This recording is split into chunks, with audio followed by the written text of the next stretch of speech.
Going on, everybody? Welcome in to another edition of Mean Streets here. Chris Meaney and MLB Dream with you. We are previewing the New York Yankees from a fantasy baseball perspective as well as a betting perspective. We're going to talk about some of their lines in terms of win totals. They are the odds-on favorite to win the American League East despite a pretty disappointing season last year for the Pinstripes. Of course, they do have a new kid in town and Juan Soto. We're going to get into that in just a second and all the pieces and where they're going in fantasy baseball drafts. A friendly reminder, our fantasy baseball draft kit is live over at ftnfantasy.com. It includes rankings, projections, draft strategy pieces from every kind of format, rotisserie, head-to-head, high stakes. We have dynasty rankings. We have, I said projections already, but they're on point from Vlad. And the promo code for you is Seager5. He's a sucker for Corey Seager. Can't really blame him. He had a pretty good season last year. Former Dodger. Vlad's a big Dodgers guy. Enjoy Ohtani, Vlad. But it's all there for you over at ftnfantasy.com. Dream and I are going to take care of you from a betting standpoint throughout the season. Of course, we'll have all kinds of fantasy baseball season stuff here. 2-star pitchers, buy low, sell high, all that good stuff throughout the season here on Mean Street. Subscribe to our FTN Network YouTube page because Vlad's going to be doing some live drafting in high stakes leagues. So you're going to want to hang out with him and you'll learn a thing or two. I always do when I watch Vlad run through his thought process in fantasy baseball. But we're going to take care of you, Dream and I, from a betting standpoint. FTN wins. Save yourself a little bit of cash. Get some futures already in the FTN bet tracker. Let's take a look at the Yankees and first just their odds. Getting the best possible number from our prop shop. It's free. We have links inside the description of this video bringing you to the prop shop as well as the fantasy baseball draft kit. We have the Yankees here at plus 165. As I mentioned, they are the odds-on favorite to win this division, plus 475, the AL pennant, World Series at 10-1, and the win total for them 93.5, 82 and 80 last year. 19 games back of the Baltimore Orioles. They came fourth in the American League East. They were also a heavy betting favorite this time last year. Everybody loved them. Everyone's talking about the Yankees and things like that. Where are you at when it comes to this New York team? Of course, the big addition, Juan Soto, and what of like 1-2 punch between Soto and Judge. Soto most likely, I would say, in the 2 spot, Judge in the 3 spot. It's going to be tough for pitchers to get around those two guys. Yeah, legitimately 2 of the better hitters, if not 2 of the best, or 2 of the best in baseball. And get Judge a little bit of protection, man. It's about time. I know what the Yankees, I think, had scored the 6th fewest runs per game last year. I mean, I think the Pirates either scored slightly more than them or a little bit less, but like to even be mentioned in the same breath as the Pirates is, pretty wild. We were talking about the Red Sox not too long ago, and after looking at the Yankees lineup, you see Stanton penciled in at the 7 hole. He would be hitting what we said, like 3rd or 4th, batting cleanup probably for the Red Sox here. So, I mean, I don't even have him on this board, Dream. It's like I don't even have him there. Disrespect. I try to limit to 10 guys. Exactly, right? I mean, we know he's been injury prone, but still to have that kind of pop, guy that can definitely, like, if he's going to go off for probably 30, 40 home runs and have that guy at the bottom of your lineup is huge. They battled a bunch of injuries last year, so if they can stay healthy, man, they are rightfully the favorites in the American League. I don't want to bet that number. I don't want to bet the plus 135 or whatever, plus 165. I don't think that's enough. It's not enough plus money for me. And we talked about when we were doing our Orioles preview how soft the Orioles schedule is to at least open the year. We might be able to get a better Yankees number to win the AL East if you just wait a little, like a month or a few weeks into the season. Yeah, good call. That's exactly what we talked about when we brought up the Baltimore Orioles. A little bit of a soft schedule, similar to the Rays last year when they got off to that hot start. So maybe you can get a bit of a better number here when it comes to the Yankees. So this is on average over the past couple of weeks. We're recording here in February, so things may change a little bit. You hope that there's no injuries and things like that. But over at NFBC, taking a look at the average draft position. So Soto and Judge, I mean, on average, they're both pick 10. They're both first-round picks. I don't know the difference between the two guys. I mean, we saw last year Aaron Judge set the American League record for home runs with 62. I was actually at Yankee Stadium when he was at 60.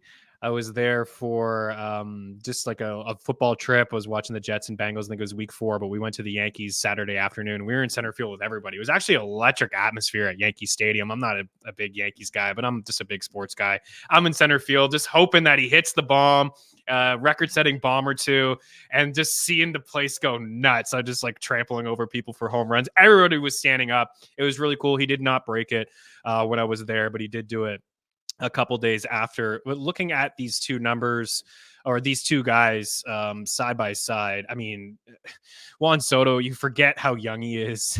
Feels like he's been in the league for forever. Last year, career high 35 home runs, 12 stolen bases, tied for a career high, 206 combined ribbies and runs. I think he's got 40 home run potential, at Yankee Stadium.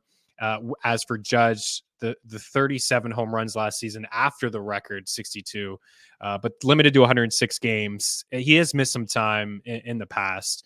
The difference between the two, I don't know. Like maybe you get better ratio numbers with Soto, more power, of course, with Judge. But as you said, I mean, it's protection for him in the lineup. And I don't think you can go wrong with either of those two. Would you have a preference? Like, who do you think has the better campaign? Like, if you were on the clock, I know you're a big betting guy, but if you're on the clock, like, who would you rather have, Soto or Judge? Or it doesn't matter. You just pick whatever you want. Yeah, I mean, it really doesn't matter. I mean, like, so Judge projected for about 10 more home runs than Soto. Soto's probably projected for on base percentage that's 20 or 30 points higher than Judge's, but like that's, however you want to build your team. If I'm on the clock right now, I'm probably going Soto just because I'm an Orioles fan. Soto's not like haven't seen him in pinstripes yet, so it'll probably be a little easier for me to root for Soto on a daily basis than Aaron Judge. Right. And it was 2 years ago, the Judge thing. Time flies by. So some of these other options here in terms, we'll just look at some of their bats. I mean, Gleyber Torres.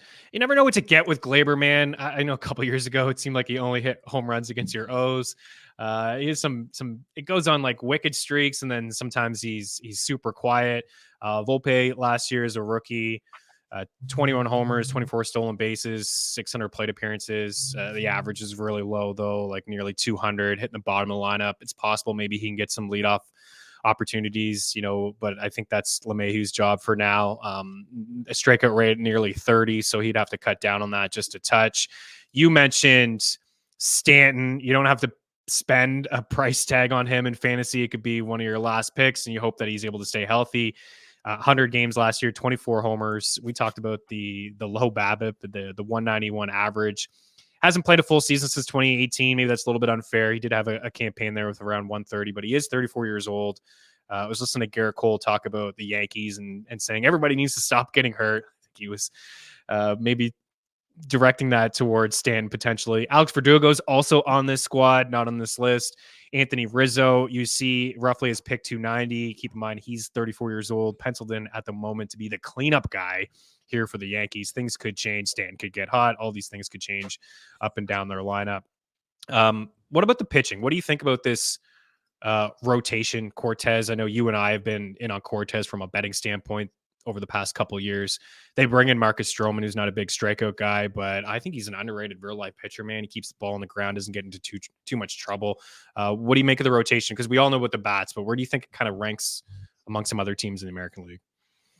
As far as I'm really high on the rotation. I love their rotation, and obviously a lot of it depends on Rodon. Gerrit Cole lost a little bit in the strikeout department last year, but he's going to be in the Cy Young race, and if not, leading that charge at the end of the year. So I do like their pitching. And you mentioned Stroman. I mean, the guy has had an ER or a FIP below 4, I think, every single year of his career, and below, I think, 3.8 the last 4 years. So I think he's kind of he's kind of an underrated guy. Great, perfect, exactly what they need at the 3 spot, right? Just some guys can give him 180 innings and just be out there every 5th day. I honestly, I think that it comes down to Rodon for him. If he's healthy and able to make his 28 to 30 starts for them, then I do see the Yankees probably not, I don't want to say running away with the East, but I do think that they will win the East if Rodon can stay healthy. I think he's the key too. Only 64 innings last year, 6.85 ERA, 8.95 K per 9, walks at almost 4 per, a 52% fly ball rate, and a 38% hard hit rate, both career highs for him.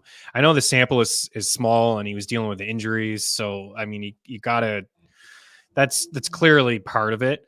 2022, 178 innings, 11K per nine, sub 3 walks per nine, sub 3 ERA. I don't want to say that the Yankees bought on his best season because he had a decent campaign in 2021 as well with the Red Sox. The ceiling is high for him. So if they can get, 100, let's just say 150, like give him 150 innings. I think he can be certainly serviceable as a 2. Gerrit Cole, I had the same thought as you, like just looking at the strikeouts. I was just deeper into it. 5 straight seasons with 30 plus, a 30% K rate. That was snapped last year. Still solid, 27, 9.56 K per nine, his lowest mark since 2017 with the Pirates. Even when he went to Houston, all of a sudden he just kind of took off. But he still had over 220 strikeouts. Maybe a bit unlucky in 2022 with the higher ERA than the xFIP, 2.63 ERA and a 3.60 xFIP. Line drive rate, touch higher, highest since 2019, but no velocity issues. Like he's still a stud. He's still going to go out there and get a lot of innings for you, and he's still going to rack up a lot of strikeouts. So I think he still has an elite season on the way for you in fantasy. He is getting drafted on average, as you see, pick 15. It's the second pitcher off the board. So it's a price to pay, especially in some of these high stakes leagues where there's 15 teams. So, Strider comes off the board around pick 8 or 9 on average, and then Cole directly after that. I got nothing else to say. I think a lot of these guys are fine targets, right? It's going to be a lineup that scores a lot of runs as long as Judge and Soto stay healthy. There's some pieces towards the end of the draft that can help you out in deeper formats. Maybe the consistency won't be there from Rizzo or from Stanton, but it's a lineup that's going to score some runs for you. And it's a staff. I agree with you. It's a staff that's got some upside there as long as they can stay healthy. I can't bet that number. I can't bet any of those numbers. I can't even take the 93.5. Just can't do it, man. It's just too high for me. None of those are bettable. I completely agree with you. And I would just say this about Rizzo. The Yankees, they didn't admit to it, but I mean, they put him on the injured list 2 months after he suffered a concussion for like concussion, whatever the term is. So he was definitely playing through something that he 100% shouldn't have been playing through. And it's really scary when it's, a concussion. I don't love the fact that he was out there, but I would kind of throw some of last year's numbers out the window. And I expect him to have Anthony Rizzo type year. Man, and he may just, if he can stay in that cleanup spot, he's going to have a lot of opportunities to drive in some runs just with Soto and Judge ahead of him. It is scary to think about Soto and Judge. Yankees fans, enjoy those two. I mean, it could be a hell of a season for you guys. All right, predictions we've been doing. Where do you think that they win the division? You shaking your head yes. You say that as of right now, you got them penciled in to win the AL East. New York Yankees 2024 American League East champs. East champs. World Series? No, I don't think they'll go that far. But I definitely think they'll win the East. All right, ftnbets.com/pricing, ftnfantasy.com/pricing, Seeger 5 over at ftnfantasy.com for the draft kit, and FTN wins for the betting package. Appreciate you guys taking the time to hang out. From MLB Dream, myself, Chris Meaney. Good luck, you Yankees fans.